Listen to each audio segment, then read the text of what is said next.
So what's up guys, welcome back to my channel Dipanshu Thapa Buddy, and today I'm gonna do a review on my new book part 2 called Grandma's Bag Full of Stories, written by Sudha Murty, and it has over 2.5 lakhs copies. So let's get started guys. So it all begins when I was traveling in a train in summer holidays to my grandma's house, and I saw a bookseller selling lots and lots varieties of books in only like 100 or below. So I preferred stories more because I loved stories, and there were comics, magazines, but I love stories. I saw many storybooks. I saw this Grandma's Bag Full of Stories, Charlie and the Chocolate Factory, and many more. But as I love Sudha Murty books, so I chose Grandma's Bag Full of Stories. It was the best book, and I was very much excited to read. So I was like, yay, let's go and let's read in train. So I was like, we are gonna read two lessons, like two stories right now, two stories, because I'm a story lover.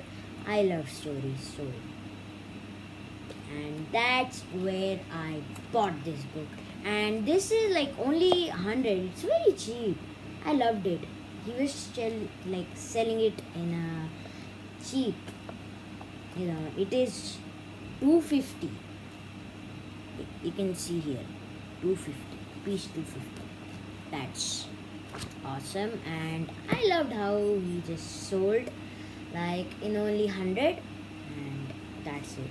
So I'm going to tell you my favorite story in this, and I just completed this in 2 weeks. Yes, approximately 2 weeks. So I'm going to tell you my favorite story, and after that, yes, I'm going to tell the beginning, how the story starts. So let's move. So the beginning of the stories, it was summer holidays. Their grandma was waiting, the kids' grandma, and the kids were in train. They were gonna reach soon to the station, and their grandma was waiting in the station. She was excited, and when they reached, they hugged grandma tightly. From there the story begins, and the grandma tells the stories about many things like Dr. Kaveri and the thief, who was the happiest of them all. There are 21 stories she just tells in one day. So one of my favorite stories are like 5 spoons of salt.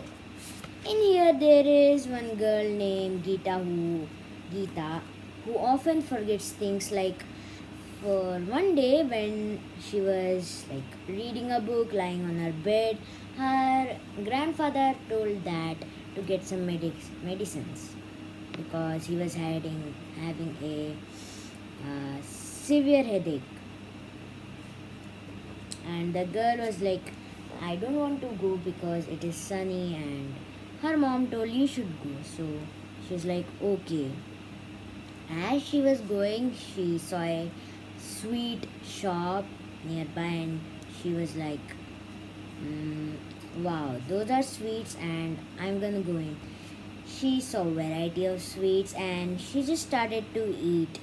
As she was eating, her friend just came, and she told that, what are you doing? And they just started to talk. They chatted, and after a long time she remembered that she was sent to a mission to get the medicines for her grandfather.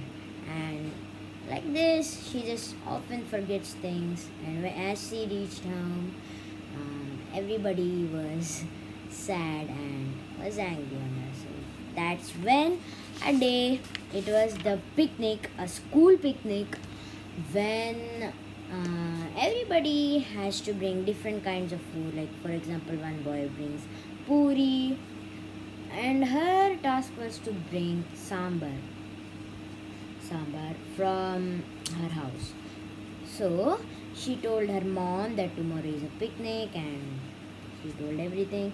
And as it was morning, her mom told, I'm gonna make the sambar in a huge pot, and after a few minutes you just put a teaspoon of salt, only a teaspoon, you remember? So everybody in the house just heard that. First her grandfather just put a teaspoon of salt, second grandmother, third her daddy, and fourth his brother, and fifth her. It was a miracle because she just remembered and she just put a teaspoon of salt. Finally her mother just packed the sambar and she was excited. At the picnic they could smell different kind of foods, puri, rice, curry, sambar. So her sambar, everybody was excited to taste her tasty tangy sambar. So, and when everybody was eating, suddenly everybody like, wah, ooh, wah, wah. Everybody was like, this sambar is not good, it's too salty. And from then she was sad and she started to weep. As she reached house, she told that who put this much salt inside the sambar. So everybody was like, me, all the 4 members. And she told like, and me too. And the mother was also sad and she was weeping. Her mother told, you should be careful from next time. And the moral of the story is, you should never forget anything. So that's it. I just loved it because she just often forgets things. That's why that was the best story I had ever read in this book. So that's it for today, guys. Hope you enjoyed this video, my book review too. And do not forget to like, share and subscribe. See you in the next video. Until then, bye bye.